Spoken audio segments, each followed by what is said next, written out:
Macbeth analysis of Act 4. Summary. Macbeth visits the witches once again, and the witches conjure apparitions.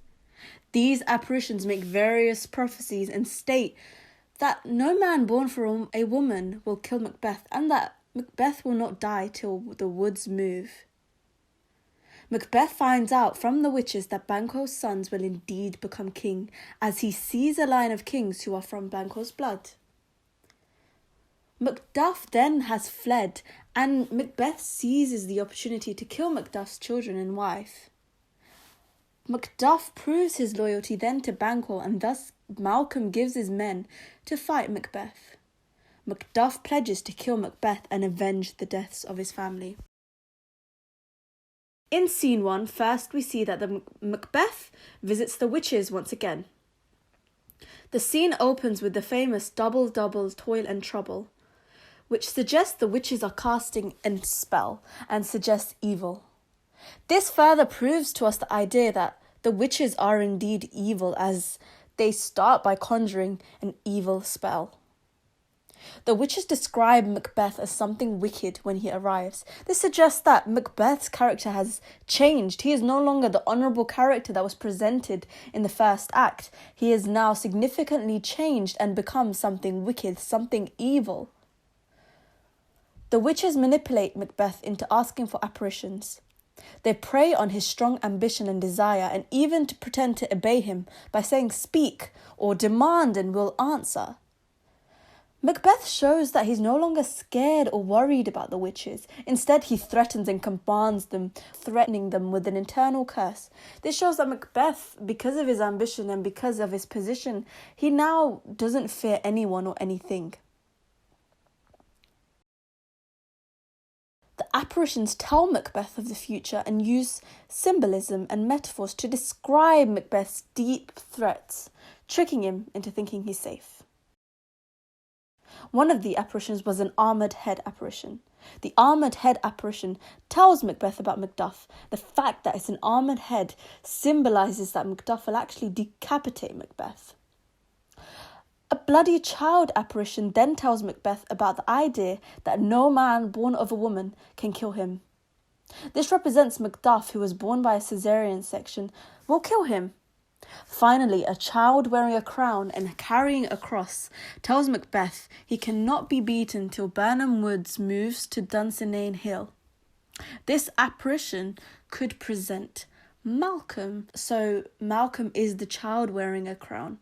So this suggests that perhaps Malcolm will overtake him. These predictions wrongly give Macbeth the confidence that he won't be beaten, for he thinks that if there's no man born of a woman can kill him, he's not worried, as he thinks that it's impossible for a man to be born without a woman.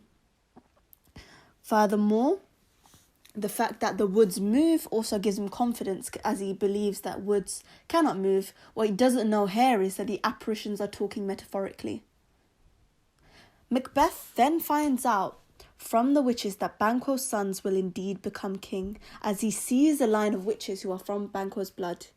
He is very angry and says, "Thy crown does sear mine eyeballs." He's very, very angry seeing that Banquo's sons will become king, as he wishes that his lineage continues, not Banquo's. Macbeth wishes to kill Macduff's family, showing that his evil now has no limits. He's a different character now, and he doesn't consult with anyone, not even his wife, who had such a big influence over him before. This suggests that now Macbeth does what he wants. He is the ultimate tyrant, and his ambition is the most thing important to him. Not his family, not anyone else's advice, just his ambition and his power. So he acts in his own will. Scene 2. The brutal murder of Macduff's wife and son. Firstly, Lady Macbeth is scared of being left alone in her castle, as she fears Macbeth and his tyranny. Lady Macduff shows her maternal instinct. This contrasts very much with Lady Macbeth, who said she would actually strangle her own kids. So Lady Macduff is much more caring. She shows this through her funny and motherly dialogue with her son. After that, Macduff's wife and son face a brutal murder. This is highlighted as the murderer calls Macduff's son a fry and egg. This emphasises how small and weak his son is, making the murder seem much more brutal, as we see that Macduff's son was very, very helpless. Therefore, Macbeth ordering his killing is seen as very, very evil, as he is killing someone who is someone who can't even defend themselves. In scene 3, Macduff and Malcolm meet. Malcolm tests the loyalty of Macbeth, as he doesn't trust Macduff at first, as he fears of another tyrant. Malcolm tests Macduff's loyalty by pretending he is much eviler and more tyrannical than Macbeth. Macbeth passes the test as he makes clear he will not support another tyrant. This suggests that Macduff is loyal purely to Scotland, and here we can see Macduff contrasts directly to the character of Macbeth.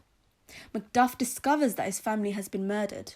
Macduff is full of grief. He says, "All my pretty ones? Did you say all? Oh, hell kite, all. What, all my pretty chickens?" The short sentences, rhetorical questions, and repetition of all in this line suggests that Macduff is full of grief. He is in shock and cannot believe what is being told. In this grief, Macbeth finally then pledges to kill Macbeth and avenge the deaths of his family.